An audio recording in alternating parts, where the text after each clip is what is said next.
কয়েক বছর আগে আমি ইন্ডিয়াতে প্রোগ্রাম করছি, আমাদের জেলা মুর্শিদাবাদ, জায়গাটার নাম হচ্ছে ধুলিয়া। নেমে যাচ্ছি, যেতে যেতে হঠাৎই মাগরিবের সময় মাগরিবের ওয়াক্ত চলে এসেছে।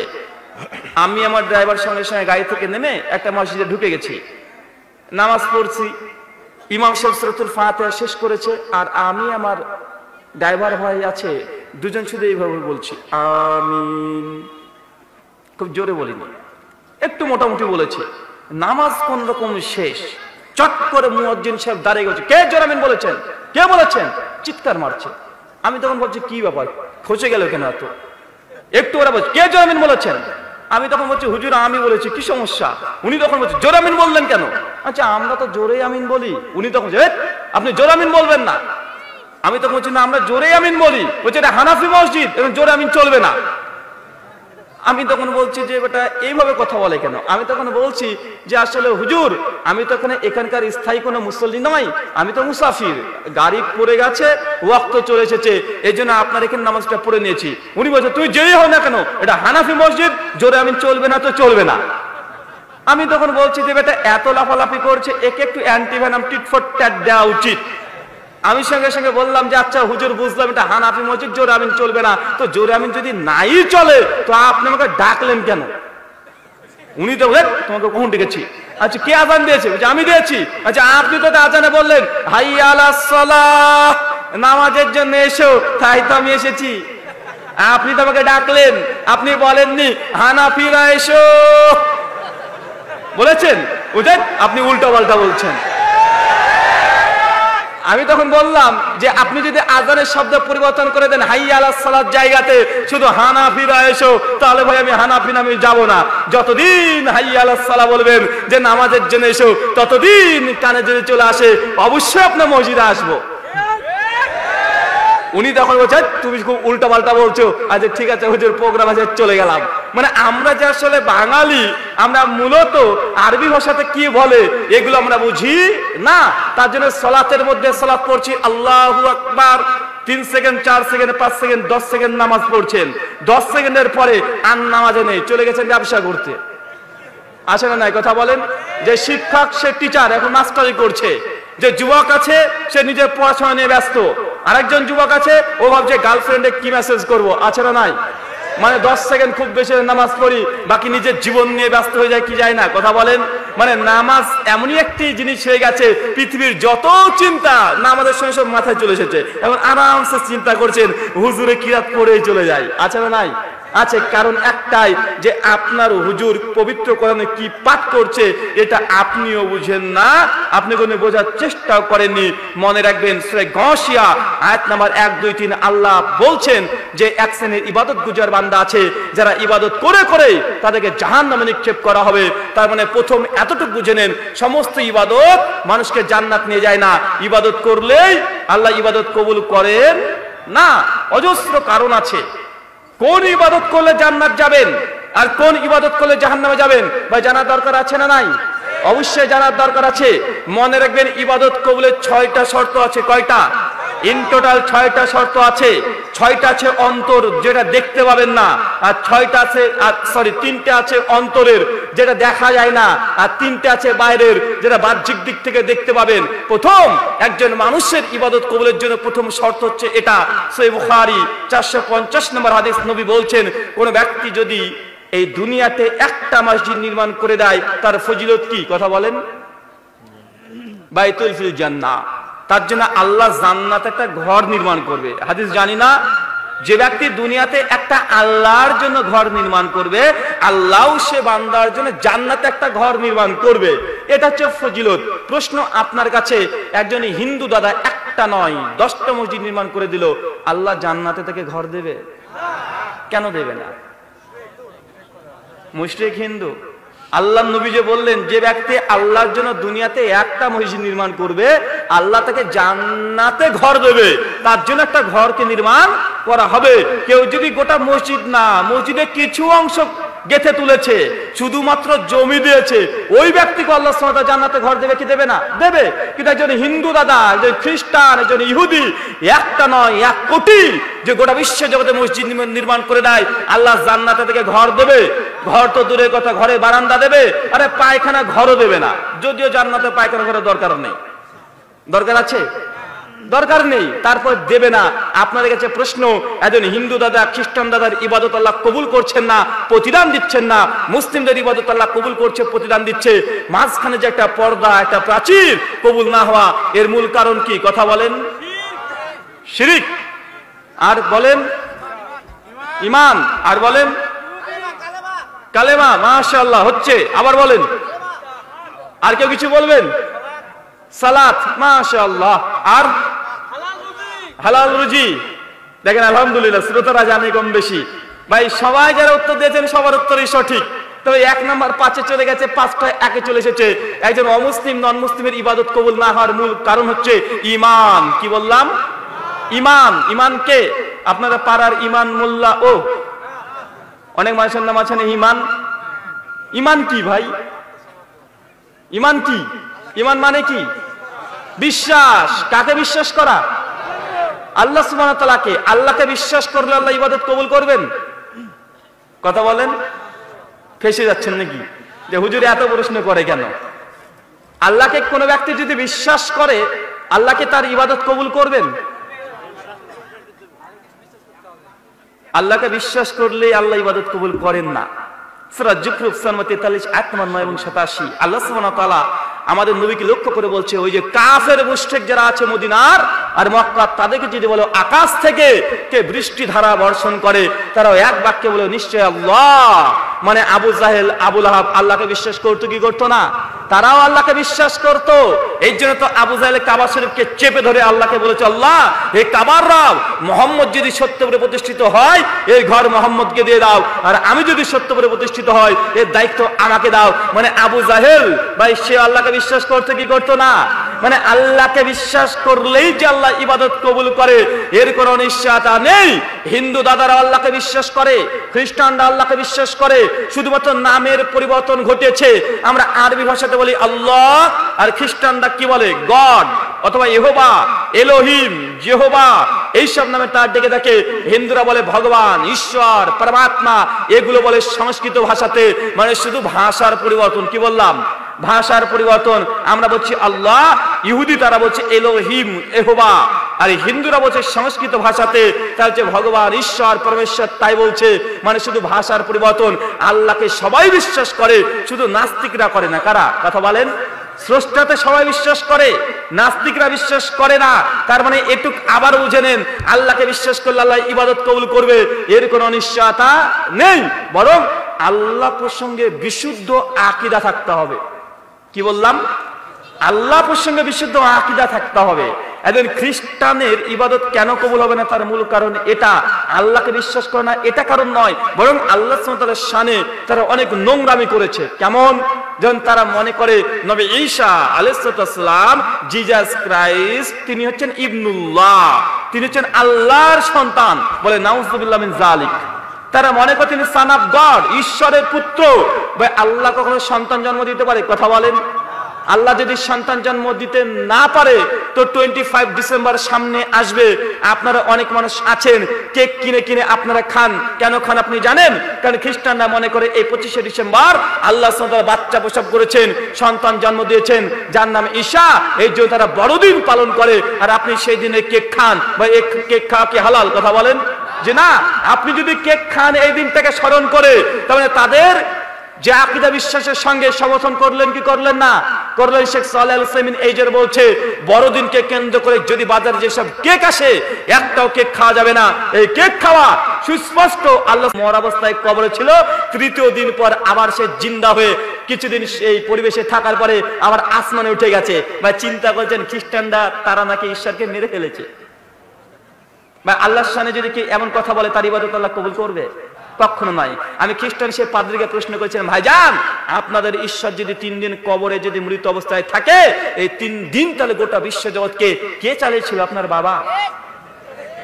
প্রশ্ন আসে কি আসে না? কথা বলেন। ঈশ্বরই যদি 3 দিন মর অবস্থায় কবরে থাকে, সত্যি যদি যিশু ঈশ্বর হবে 3 দিন মর অবস্থায় কবরে ছিল, তো গোটা বিশ্বজগৎ কে চালিয়েছে 3 দিন? আপনার বাবা চালিয়েছিল? প্রশ্ন আসে কি আসে না? অবশ্যই আসে। মনে করেন খ্রিস্টানরা ঈশ্বরে বিশ্বাস করে, তবে এই ঈশ্বরের সামনে তারা বিয়াদবি করেছে, গুস্তাখি করেছে। এরা প্রকৃত আকীদা বিশ্বাস থিওলজি নয়, বরং জিসাস ক্রাইস্ট ঈসা নবী বারবার তিনি আল্লাহর সঙ্গে বলছেন। আচ্ছা, ইনজিল লেখা আছে কোন ভাষায়? কথা বলেন। হিব্রু ভাষাতে, ইব্রানি ভাষায়। এখন পর্যন্ত আমার গাড়ি তো হিব্রু বাইবেল আছে, যদি কেউ দেখতে চান দেখিয়ে দিতে আমরা পারবো। বাইবেলের নিউ টেস্টামেন্ট, যেটা মার্কুজ তথা গসপেল অফ মার্ক বলা হয়, মার্কের 12 নম্বর অধ্যায় 29 নম্বর ভার্সে জিসাস বলছে হিব্রু ভাষাতে, শামা ইসরাইল ইয়াহওয়ে এলোহিনো ইয়াহওয়ে এখাদ। শোনো হে ইসরায়েলবাসী, আমাদের প্রভু, আমাদের ঈশ্বর কেবলমাত্র একজন। কথা বলেন। যিশু কি বলছেন বলেন তো ভাই? ঈসা নবী কি বলছে? শামা ইসরাইল ইয়াহওয়ে এলোহিনো ইয়াহওয়ে এখাদ। শোনো ইসরায়েলের অধিবাসী, আমাদের ঈশ্বর, আমাদের স্রষ্টা, তিনি কেবলমাত্র একজন। কিন্তু খ্রিস্টানরা বলছে 3 জন আছে না নাই? কথা বলেন। আচ্ছা, খ্রিস্টান এই ধর্মটা মূলত হিন্দু ধর্ম থেকে এসেছে। কোন ধর্ম? অনেক মানুষ আছে দেখবেন তারা হিন্দু থেকে খ্রিস্টান হয় কি হয় না? আমি বলি যারা হিন্দু থেকে খ্রিস্টান হয়, আচ্ছা তাদের খ্রিস্টান হওয়ার দরকারই নাই। কেন? হিন্দু ধর্ম আর খ্রিস্টান ধর্ম দুটোর মধ্যে পার্থক্য করা খুব মুশকিল আছে। কেন? কারণ হিন্দুরাও মনে করে শ্রীকৃষ্ণ তিনি ঈশ্বর, মানুষ রূপে দুনিয়াতে এসেছে। বিশ্বাস করে কি করে না? কথা বলেন। হিন্দুদের দাবি শ্রীকৃষ্ণ ঈশ্বর, তিনি মানুষের রূপ ধারণ করে দুনিয়াতে এসেছে, তারপর চলাফেরা করেছে, খাওয়া দাওয়া করেছে, তারপর মারা গেছে। খ্রিস্টানদের দাবি যিশু হচ্ছে ঈশ্বর, মানুষের রূপে দুনিয়াতে এসেছে, এসে তিনি চলাফেরা করেছে, খাওয়া দাওয়া করেছে, মারা গেছে। তো দুটোর মধ্যে কোনো পার্থক্য আছে? কোনো পার্থক্য নেই। হিন্দুরাও মনে করে গঙ্গা জলের পরে কেউ যদি চুবিয়ে দেয় তাহলে সে পাপ মুক্ত হয়ে যায়, গঙ্গাকে পবিত্র পানি মনে করে। খ্রিস্টানরাও আছে, তারা বাপ্তিস্ম নাই, তরিকাবন্ধী নাই, ওরা একটা জঙ্গলে যাবে, একটা পুকুরে যায়, তাহলে তাদেরকে 3 বার চুবিয়ে দেয়, তারাও মনে করে যে পাপ মুক্ত হয়ে গেল। বিশ্বাস করে কি করে না? বিশ্বাস করে। হিন্দুরা মনে করে গরু হচ্ছে ভগবান, খ্রিস্টানরা মনে করছে হোলি স্পিরিট। যিশু খ্রিস্টকে বাপ্তিস্মের সময় তিনি কবুতরের বাচ্চার মতো তিনি কাঁধে এসে বসেছিলেন, তো ওরা মনে করছে হোলি স্পিরিট কবুতরের বাচ্চা, ইয়েও ঈশ্বর। হিন্দুরা মনে করছে গরু ঈশ্বর। বা দুটো মধ্যে পার্থক্য থাকলো? কোনো পার্থক্য নেই। মনে রাখবেন আল্লাহ সুবহানাহু প্রসঙ্গে বিশুদ্ধ আকীদা বিশ্বাস না থাকলে আপনার কোনো ইবাদত কবুল হবে না। হিন্দু দাদারা তারা ঈশ্বর প্রসঙ্গে তাদের ভ্রান্ত ধারণা আছে। তারা কি মনে করে জানেন? তারা মনে করেন ব্রহ্মা ইনি হচ্ছেন সর্বশক্তিমান ঈশ্বর। কে বলেন তো ভাই? কি বললাম? ব্রহ্মা ইনি হচ্ছেন সর্বশক্তিমান কি ঈশ্বর। শিবপুরাণ রুদ্র সংহিতা 75 নম্বর অধ্যায় লেখা আছে যে ব্রহ্মা তিনি একটা নারী সৃষ্টি করলেন যার নাম সরস্বতী, যাকে বলা হয় বিদ্যার দেবী। ব্রহ্মা তার মেয়েকে সৃষ্টি করার পরে সরস্বতীর রূপ চেহারা দেখে এতই সে আনন্দিত হলেন, দেখার পরে এই ব্রহ্মার কাম জেগে উঠলো, মানে সেক্স জেগে উঠলো। তারপর নিজের মেয়েকে জঙ্গল জঙ্গল তেরে তেরে তেরে ধর্ষণ করতে যাচ্ছিল। বা বলেন তো এটা আল্লাহর কাজ? বলে নাউজুবিল্লাহ মিন জালিক। পৃথিবীতে মানুষ আল্লাহকে মূল্য দেয় না। সমস্ত ধর্মের মধ্যে দেখেন আল্লাহকে মূল্য দেয় না।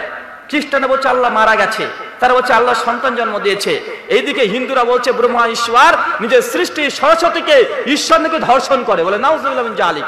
ভাই এমন যদি কেউ আল্লাহর সঙ্গে আকীদা বিশ্বাস রাখে তার ইবাদত কবুল হবে? কোশ্চিন কালো নয়, কখনোই নয়।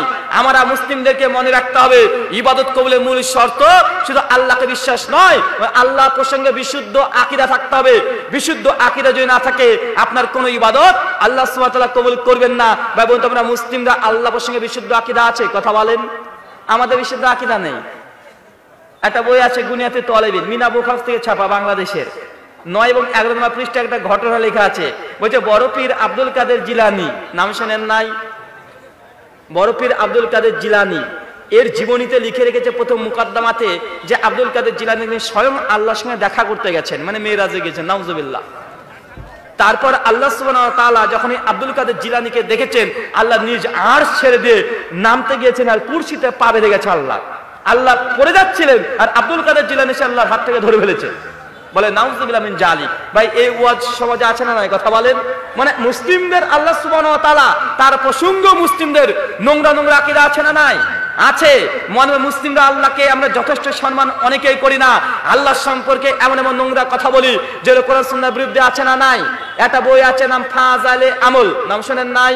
ফাজালে আমলের ফাজালে সালাত চ্যাপ্টারের 67 নম্বর পৃষ্ঠা উর্দু মূলটা, যেটা করাচি পাকিস্তান থেকে ছাপা, ওইখানে লেখা আছে ইমাম আবু হানিফা রাহিমাহুল্লাহ তিনি আল্লাহকে 99 বার দেখেছেন। কয়বার? যারা হানাফি মাযহাব মানে তারা ইমাম আবু হানিফার মর্যাদা বাড়াতে গিয়ে বলছে আল্লাহকে ইমাম আবু হানিফা রাহিমাহুল্লাহ 99 বার দেখেছে। আর যারা শাফি মাযহাব মানে তারাও কিন্তু কম না, ওরা আবার বলছে তোমাদের ইমাম আবু হানিফা 99 বার দেখেছে আর আমাদের ইমাম শাফি উনি আল্লাহকে 100 বার দেখেছে, মানে সেঞ্চুরি করেছে, মানে দেখাতে পাল্লা পাল্লি। আর যারা পীর তরিকা মানে এরা আবার উস্তাদের উস্তাদ, ওদের আবার একজন পীর আছে নাম বাইজিদ বুস্তামি, বইয়ের নাম কাশফুল মাহজুব, 27 নম্বর জীবনীতে লিখে রেখেছে যে বাইজিদ বুস্তামি আল্লাহকে একবার দুইবার নয়, আল্লাহকে 1001 বার দেখেছে। নেন ঠাকা নেবার। ইমাম আবু হানিফা 99 বার, ইমাম শাফি 100 বার, বাইজিদ বুস্তামি 1001 বার। আমাদের প্রশ্ন ভাই বলুন তো আল্লাহকে কি দেখা যায়? কথা বলেন, আল্লাহকে দেখা যায়? আল্লাহ সুবহানাহু নিজের প্রসঙ্গে কি বলছে? সূরা আনাম সূরা নম্বর 6 আয়াত নম্বর 3 আল্লাহ সুবহানাহু বলছে লা তুদরিকুল আবসার, আমি আল্লাহকে এই চোখ দিয়ে দেখা সম্ভব নয়। আল্লাহকে কোনো মানুষ কোনো চোখ দিয়ে দেখা সম্ভব নয়। দুনিয়াতে দাঁড়িয়ে কোনো মানুষ আল্লাহকে দেখতে পাবে না। এই পৃথিবীর জমিনে দাঁড়িয়ে আল্লাহকে দেখা সম্ভব নয়। দুনিয়ার চোখ দিয়ে আল্লাহকে দেখা সম্ভব নয়। শুধু কোনো মানুষ কি, মানুষের মধ্যে সর্বোচ্চ স্থান যারা আছে তাদের নাম হচ্ছে নবী এবং রাসূলগণ। কারা? কথা বলেন ভাই। দুনিয়ার মধ্যে মানুষের মধ্যে সর্বশ্রেষ্ঠ ব্যক্তি কে? কথা বলেন। নবী এবং রাসূল। একজন কঠোর মেজাজের নবী ছিলেন, নাম কি? খুব মেজাজ নবী মোজেস মুসা আলাইহিস সালাম। এই নবীর খুব রাগ ছিল, প্রচন্ড রাগ। পবিত্র কোরআন খুলবেন সূরা কাসাস সূরা নম্বর 28 আয়াত নম্বর 25 থেকে 40 পড়বেন। মূসা সালামের ঘটনা আল্লাহ তাআলা নকল করছে কোরআনের মধ্যে যে মূসা সালাম যে রাস্তা দিয়ে যাচ্ছে, যেতে যেতে যেতে যেতে হঠাৎই দেখছে মূসা সালামের বেশ কিছু গোত্রের ভাইকে অন্য গোত্রের মানুষ এসে ঝামেলা করছে। মূসা সালাম দেখে সহ্য নেয়নি, সঙ্গে সঙ্গে হাঁটতে ভিড়ের মধ্যে চলে গেছে। গিয়ে দেখছে যে ব্যক্তির বেশি মাতব্বারি করেছিল ধরে এক থাপ্পড় মেরেছে। আর যখনই থাপ্পড় মেরেছে এক থাপ্পড়ে কাপ একদম নিচে সঙ্গে সঙ্গে মারা গেছে, মানে স্পট ডেট। কথা বুঝতে পারছেন? মূসা সালামের এক হাতে থাপ্পড় খাওয়ার কারণে একজন মানুষ একদম ওখানে মরে পড়ে গেছে। কত বড় ক্ষমতা দেখেছেন? খুব রাগ, খুব মেজাজ। একটু বাদ দেখবেন সহিহ বুখারী 349 নম্বর হাদিস পড়বেন, আল্লাহর নবী তিনি মেরাজে গিয়েছেন, জান্নাত দেখেছেন, জাহান্নাম দেখেছেন। সালাত নিয়ে দুনিয়ার আকাশে যখন চলে আসতে লেগেছেন, মাঝখানে দিয়ে দেখছেন একদম মাঝ আসমানে দেখছেন যে মূসা সালাম দাঁড়িয়ে। কোথায় বলেন তো ভাই? দুনিয়াতে নেবে আসমানে, ওখানে দাঁড়িয়ে। আর মূসা সালাম আমাদের নবীকে বলছে কি খবর, আল্লাহ সুবহানাহু ওয়া তাআলা আপনার উম্মতকে কি দিয়েছে, কি তোফা দিয়েছে। আমাদের নবী তিনিও হাসতে হাসতে বলছেন যে ফারাজা খামসিন সালাতান, আমার উম্মতের জন্য আল্লাহ 50 ওয়াক্ত নামাজ দিয়েছে। মূসা সালাম শুনে বলছে ফাইরজে, যান ঘুরে যান, ইলা রাব্বিক, আপনার রবের কাছে যান, আপনার উম্মত 50 ওয়াক্ত নামাজ আদায় করতে পারবে না। ভাই বন্ধু কে বলছে? মূসা। আসমানে ধমকাচ্ছে কাছে? আমাদের নবীকে। একটাকে দুনিয়াতে একটা মানুষকে মেরে সঙ্গে সঙ্গে অজ্ঞান করে দেয়নি, একদম মারাই গেছে। আসমানে তিনি ক্ষমতা দেখাচ্ছে, যান আপনার উম্মত 50 ওয়াক্ত নামাজ আদায় করতে পারবে না, যান কমিয়ে আসেন। আল্লাহ নবী আল্লাহর থেকে কমিয়ে এসেছে, বলছে কত কমেছে? তো এত কমেছে, এখনো হয়নি, আবার যান। বারবার যাওয়াচ্ছে। কোথায়? আসমানে। এর নাম মূসা, খুব মেজাজ। আর ঘটনা এমন এমন আছে যেটা অন্য নবীদের সঙ্গে মেলে না। একটুবার আল্লাহ সুবহানাহু ওয়া তাআলা মালাকুল মউত, মৃত্যুর ফেরেশতাকে কি বলছেন জানেন? সহিহ বুখারী খুলবেন 1358 নম্বর হাদিস। মালাকুল মউতকে আল্লাহ সুবহানাহু বলছে মালাকুল মউত যাও, মূসার হাত শেষ, মূসার রূহটাকে এখন কবজ করে নিয়ে আসো, মানে মূসা এখন মারা যাবে, তার মৃত্যু তুমি নিয়ে আসো। তাহলে মালাকুল মউত আজরাইল ফেরেশতার কাজ হচ্ছে মানুষকে মৃত্যু দেওয়া। ভাই আমরা জানি না? জানি তো। সঙ্গে সঙ্গে মালাকুল মউত আল্লাহর আদেশ পেয়ে দুনিয়াতে নেমে চলে এসেছে। মূসা সালাম ঘরে আছে, মূসা সালাম সেই সময় ঘুমাচ্ছে, কিছু কিছু বর্ণনায় আছে। সঙ্গে সঙ্গে এসে মালাকুল মউত মূসা সালামের সামনে বসে পড়েছে। মূসা সালাম জিজ্ঞেস করেছে কে? তো মালাকুল মউত। আবার রেগে গেছে। যখনই মালাকুল মউতকে দেখেছে আবার রেগে গেছে। যখনই রেগে গেছে মালাকুল মউতকে মূসা সালাম আবার ঠাঁটে এক থাপ্পড়। বাবা বন্ধু কাকে মেরেছে এবার? আজরাইল ফেরেশতাকে মেরে দিয়েছে। ক্ষমতা দেখেছেন? যে ফেরেশতাকে দেখলে সমস্ত মানুষের রূহ কাঁপে, ভয় থরথর করে কাঁপে। যে ফেরেশতাকে দেখলে মূসা সালামের সামনে দেখেছে ওকেও ছাড়েনি, ওকেও থাপ্পড় মেরে দিয়েছে। সহিহ বুখারী মুসলিমের বর্ণনা, যখনই মালাকুল মউতকে মেরে দিয়েছে সঙ্গে সঙ্গে এই ফেরেশতার এই চোখ একদম এসে বাইরে এসে একদম টিপ্পির মতো গোল গোল করে ঘুরে বেড়াতে শুরু করেছে। দুর্বল গতিতে ছুটে চলে গেছে মালাকুল মউত আল্লাহর কাছে, আল্লাহ কোন বান্দার কাছে পাঠিয়েছো? আরে দেখাও সারা, মারাও সারা। আল্লাহ সুবহানাহু ওয়া তাআলা তারপরে অনেক কিছু বলেছে, মানে আপনাকে বোঝানোর চেষ্টা করছি এটাই। চিন্তা করে দেখেন মুসা আলাইহিস সালাম কত বড় ক্ষমতা, একটা মানুষকে মেরেছে, মানুষকে মেরে একদম ওখানে স্পট ডেট মারা গেছে। মানুষের মধ্যে সর্বশ্রেষ্ঠ ব্যক্তি নবী, শ্রেষ্ঠ নবী, আল্লাহর নবীকে আসমানে ধরেছে, নবী হয়ে গেল। থাকলো হচ্ছে ফেরেশতা, ফেরেশতাকে মেরে অন্ধ করে দিয়েছে। আর কেউ বাকি আছে মুসার কাছে? কথা বলেন, মুসা আলাইহিস সালামের কাছে আর কেউ বাকি আছে? মানুষ হলো, নবী হলো, ফেরেশতা হলো, আর কে বাকি আছে? কেউ নাই। এমন একজনই আছে, সেটা আল্লাহ। কি আছে? আল্লাহ আছে, আর কেউ আছে তার কাছে? নাই। হঠাৎই একদিন জেদ হয়ে গেছে যে আল্লাহ তোমাকে দেখবো। মুসা আলাইহিস সালাম দাবি করছে আল্লাহ তোমাকে দেখবো। আল্লাহ বলছে মুসা দেখতে পাবে না। আবার বলছে আল্লাহ আমি দেখবো যে, সূরা আরাফ আয়াত 43 আল্লাহ বলছে মুসা আলাইহিস সালামকে লান তারানি, মুসা তুমি ওকে কখনোই দেখতে পাবে না। মুসা আলাইহিস সালামের জেদ কমে না। আল্লাহ তখন বলছে আচ্ছা ঠিক আছে, তুমি এক কাজ করো, আমাকে তো দেখতে পাবে না, আমার নূরের তাজাল্লি, আমার নূরের কিছু অংশ দেখো। তাকাও তুর পাহাড়ে। যখন তুর পাহাড়ে তাকিয়েছে, সঙ্গে সঙ্গে মুসা আলাইহিস সালাম উল্টে অজ্ঞান হয়ে পড়ে গিয়েছে কি যায় নাই? কথা বলেন। চিন্তা করে দেখেন, এত বড় একজন নবী, এই নবী আল্লাহকে দেখে স্থির থাকতে পারে নাই। আর আপনাদের ইমাম আবু হানিফা রাহিমাহুল্লাহ, উনি নাকি আল্লাহকে 99 বার দেখেছে, কিছুই হয়নি। আপনাদের পীর সাহেব নাকি মাঝে মাঝে আল্লাহর সঙ্গে দিদার করে, কিছুই হয় না। বাইজিদ বুস্তামি নাকি 1001 বার দেখেছে, তার কিছুই হয় নাই। অথচ আল্লাহ সুবহানাহু ওয়া তাআলার নবী মুসা আলাইহিস সালাম আল্লাহকে দেখে স্থির থাকতে পারে নাই। মনে রাখবেন, আল্লাহকে দুনিয়ার চোখ দিয়ে দেখা সম্ভব নয়, এই চোখ দিয়ে দেখা সম্ভব নয়। আম্মা জান আয়েশা রাদিয়াল্লাহু তাআলা আনহাকে এই বিষয়ে প্রশ্ন করা হয়েছিল। সহিহ বুখারী কিতাবুত তাওহীদ হাদিস নাম্বার 7380, একজন তাবী এসে জিজ্ঞাসা করছে, আম্মা জান আল্লাহর নবী তিনি কি আল্লাহকে মেরাজের রাত্রিতে দেখেছে? আম্মা জান আয়েশা তিনি জবাব দিচ্ছেন, ওমান হাদাসাকা আন্না মুহাম্মদ সাল্লাল্লাহু আলাইহি সাল্লাম রাই রাব্বাহু ফাকাদ গাযাব, যে ব্যক্তি বলবে যে নবী তিনি আল্লাহকে স্বচক্ষে দেখেছেন, ফাকাদ গাযাব, সে এক নাম্বার মিথ্যুক। ফতো আমার নাম মাজানের। কথা বলেন, ঘুম আসছে? মনে হচ্ছে একদম আপনারা কবরস্থানে যেন মানুষ থাকে শোকা হতো, আপনারা শোকে আছেন। বাদামালাকে পাঠাবো নাকি ভেতরে? এখন তো বাদামের গরম, ফেসবুক মাতিয়ে দিয়েছে, আছে না ভাই? এখন তো বাদামের গরম, কাঁচা ভাজা যাই হোক, বাদাম এখানে খায় না, খবরদার। ওখানকার ইনফেকশন এখানে নিয়ে আসেন না। আপনাদেরকে যেখানে বোঝাতে চেষ্টা করছিলাম, চিন্তা করে দেখেন, মুসা আলাইহিস সালাম আল্লাহকে দেখতে পায় না, আর আম্মা জান আয়েশা রাদিয়াল্লাহু তাআলা তিনি বলছেন নবীও স্বচক্ষে আল্লাহকে মেরাজের রাত্রিতে দেখে নাই। আর আপনাদের হুজুররা নাকি মাঝে মধ্যে আল্লাহকে দেখে। কিছুদিন আগে আপনাদের একজন বাংলাদেশি, একজন বড় আল্লামা, বড় আল্লাহর ওলি, ও মারা গেছে। নাম হচ্ছে দেওয়ান বাগী পীর। নাম শুনেন নাই? এই যে রাহেন ভাইকে দেখছেন, আমাকে দেখছেন, আর আমার চাচাকে, তিনজন মিলে যেমনটা দেখতে পাচ্ছেন, ও মানুষটা একাই ওইরকম।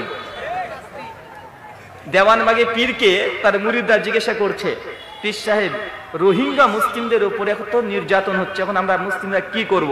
আপনাদের পীর সাহেব বলছে, গতকাল রাত্রিতে বাবা আল্লাহর সঙ্গে আমার মিটিং হয়েছে। আল্লাহ বলেছেন ইন্নাল্লাহা মাসাবিরিন, তোমরা ধৈর্য ধারণ করো, আমি তোমার সঙ্গে আছি। আপনার পীর সাহেব বলছে আল্লাহর সঙ্গে দেখি মাঝে মাঝে মিটিং করে। চিন্তা করেছেন? আজীব ব্যাপার ভাই। বলে তো এমন আকীদা বাংলার মানুষের ঘরে আছে না নাই? কথা বলেন, আছে।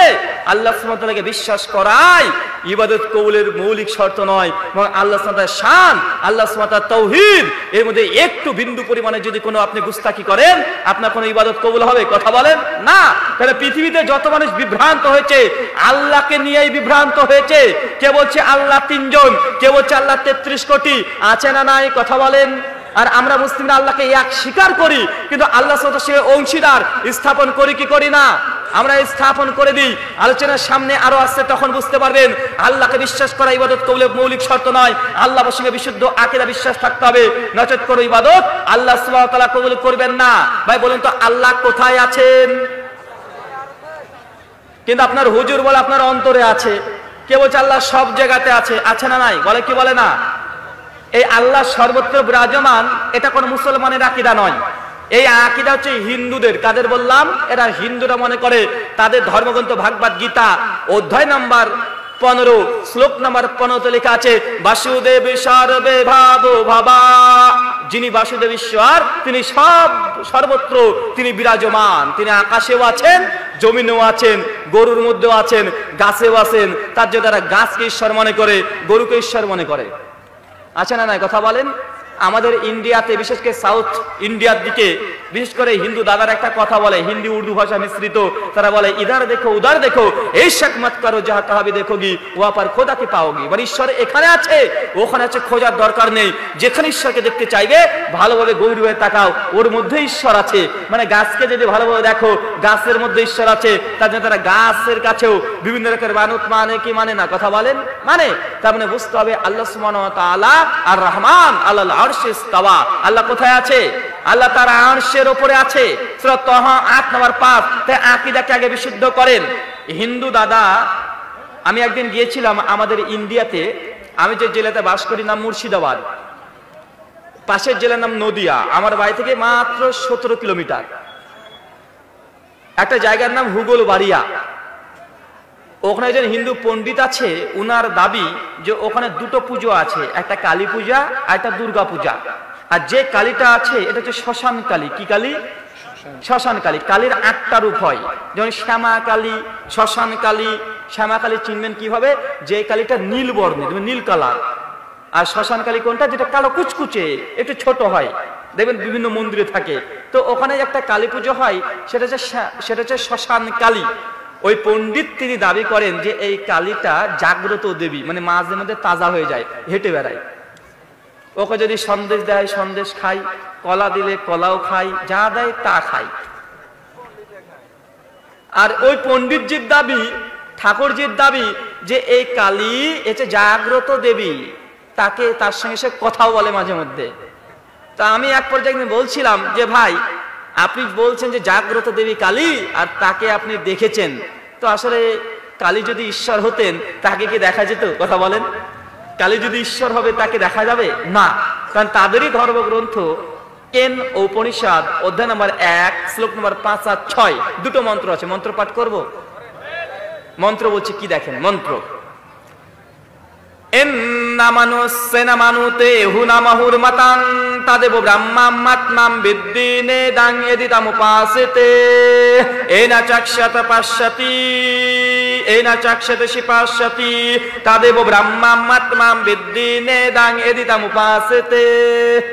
কি ভাবছেন ভারত থেকে কাকে ধরে আসলেন? ঠাকুর না মৌলবি? দূর দূরান্ত থেকে মানুষ ভাব ধরে নামযোগ্য হচ্ছে, চল যাই। মন্ত্রের প্রথম অংশে বলছে এন্না মানসনা মানুতে এহুনা মাহুরমাতান তাদেব ব্রহ্মামাত্মাম বিদ্যি নেদাং এদিতাম উপাসেতে। যিনি বলেন যে ঈশ্বরকে আমি মন দ্বারা কল্পনা করেছি, সে প্রকৃতপক্ষে ঈশ্বরকে কল্পনা করতে পারে নাই, কারণ যিনি ঈশ্বর হবেন তাকে মন দ্বারা কল্পনা করা সম্ভব নয়।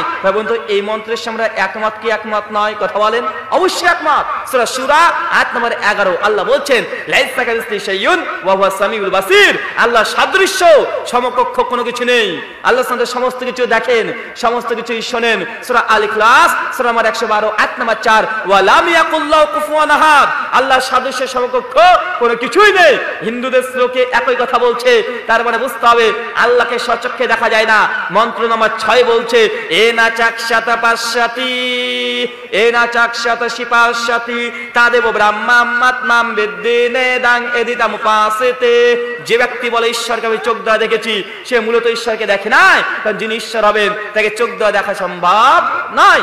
তা আমি এই কথা বলেছিলাম, কোন হিন্দু পণ্ডিত হোক আর মুসলিম মাওলানা হোক, পীর হোক, যে বলবে আল্লাহকে দেখেছি সে ১ নম্বর মিথ্যুক। কি বললাম? হিন্দু পণ্ডিত আল্লাহকে দেখতে পাবে না, তাদের ধর্মগ্রন্থ অনুযায়ী তাদের ঈশ্বরকে দেখা সম্ভব নয়। আর আল্লাহ সুবহানাহু ওয়া তাআলাকে আপনি দেখতে পাবেন না। সাহাবা রাদিয়াল্লাহু আনহুরা নবীকে প্রশ্ন করছে, সহিহ বুখারী হাদিস নাম্বার ৮২৪, আল্লাহ রাসূল আমরা কি আল্লাহকে দেখতে পাবো না? আল্লাহ রাসূল জবাব দিয়ে বলছে, হে আমার সাহাবীরা, যখন দুপুর বেলা আকাশে কোনো মেঘ থাকে না, সূর্যকে দেখতে কোনো সমস্যা হয়?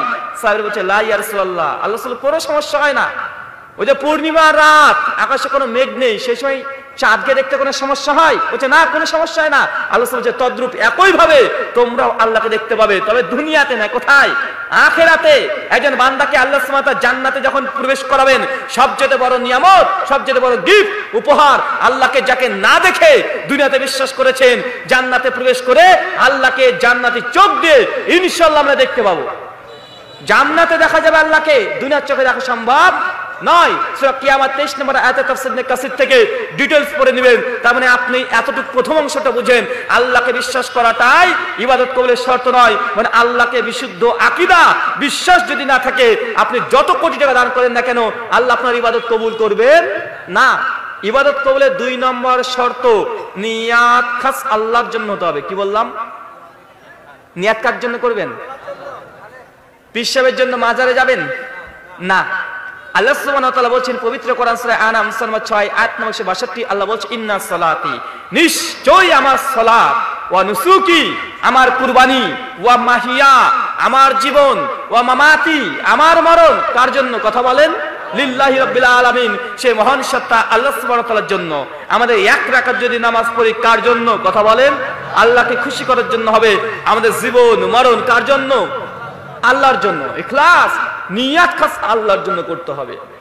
অনেক মানুষ আছে, ওরা বলে এরা তো আহলে হাদিস, এরা লামাযাবি, এরা গায়ের মুকাল্লিদ, এরা ইহুদিদের দালাল, এরা খ্রিস্টানদের দালাল, এরা সৌদি আরবের পাঁচাটা গোলাম। এই কথাগুলো বলার পরে বলে যে এরা নিয়াতই করে না। ভাই বলে কি বলে না? কথা বলেন। ভাই আমরা কি আসলে নিয়াত করি না?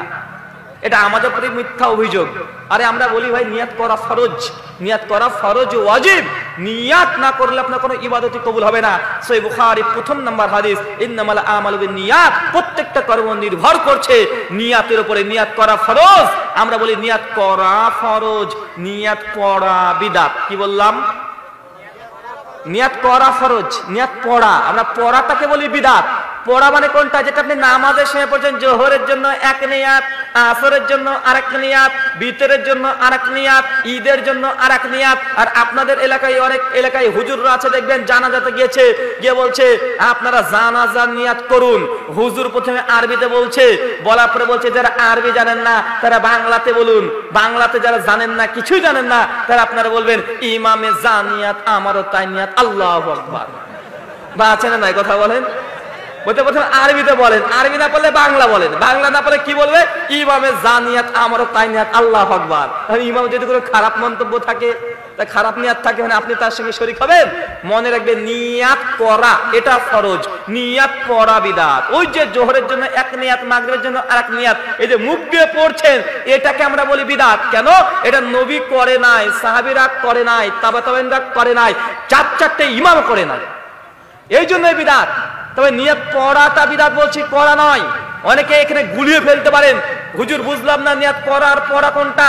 এখন একটা ঘটনা বলে বুঝতে পারবেন। একটা চোরকে একটা পুলিশ ধরে নিয়ে গেছে, থানাতে ধরে বেধড়ক পেটাচ্ছে চোরকে। বল কোনোদিন চুরি করবি? চোর চিৎকার করছে, স্যার ছেড়ে দেন, কখনো চুরি করবো না। চোরকে পুলিশ আরো মারে, বল আর চুরি করবি? চোর চিৎকার মেরে বলছে না স্যার চুরি করবো না, চুরি করবো না।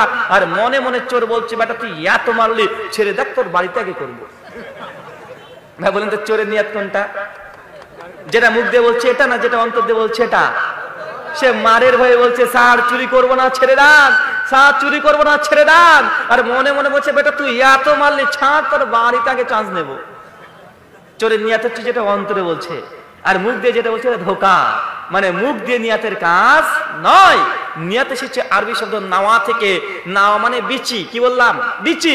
বিচি আপনি যেমন পুঁতবেন তেমনই হবে। আম গাছের যদি বিচি পোতেন মাটির তলায়, জাম পাবেন না, আমি পাবেন।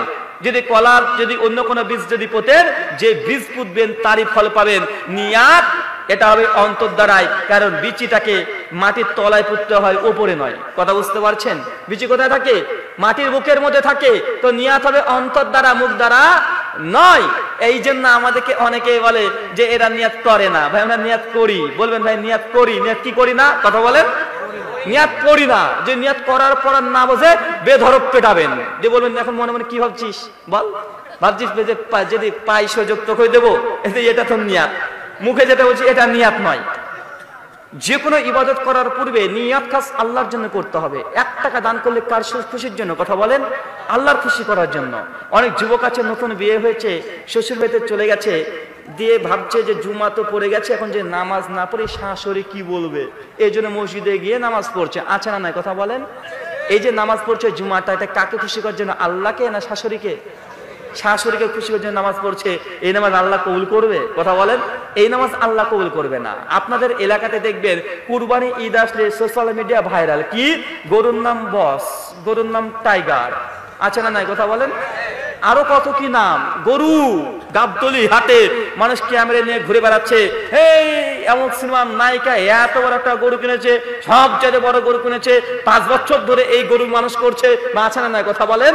মানুষকে দেখাচ্ছে যে আমি কুরবানি করবো সবচেয়ে বড়টা, যখন বলছে কিরে কেমন কুরবানি নিয়েছি, আমি এটা নিয়েছি, নিয়েছি, আমি বক্স নিয়ে এসেছি, এটা কার উদ্দেশ্যে করছে কথা বলেন?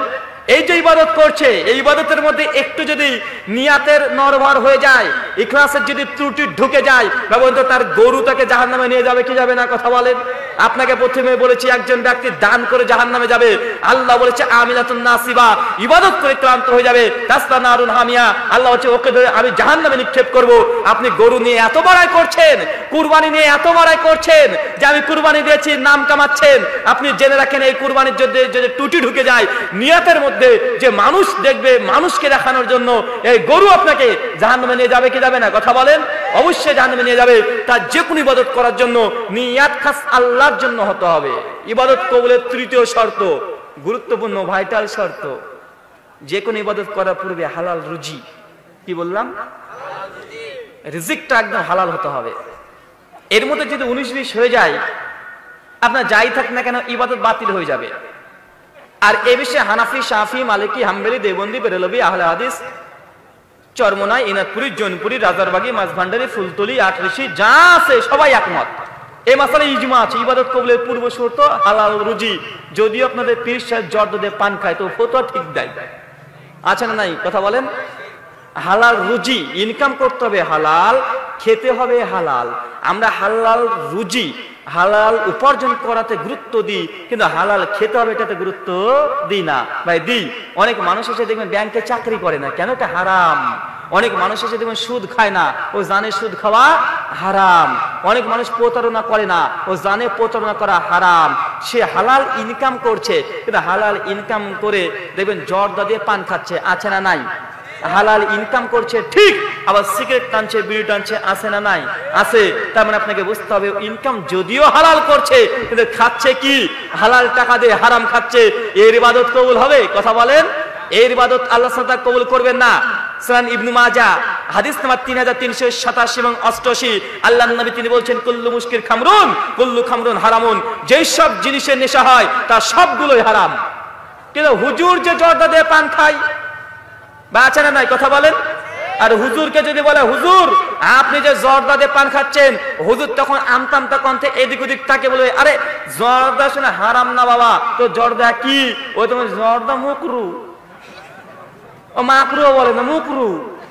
কোথায় মুকরু পেয়েছেন? ওয়াহু তেরি মেরি, মানে তিরমিজিও বলতে পারে না, তেরি মেরি বলে।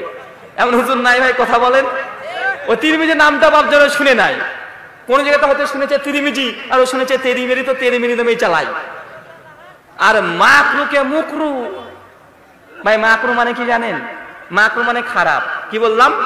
মাকরু মানে খারাপ, মাকরু মানে ক্ষতিকর, মাকরু মানে অপছন্দনীয়, মাকরু মানে নিন্দনীয়, মাকরু মানে ঘৃণিত।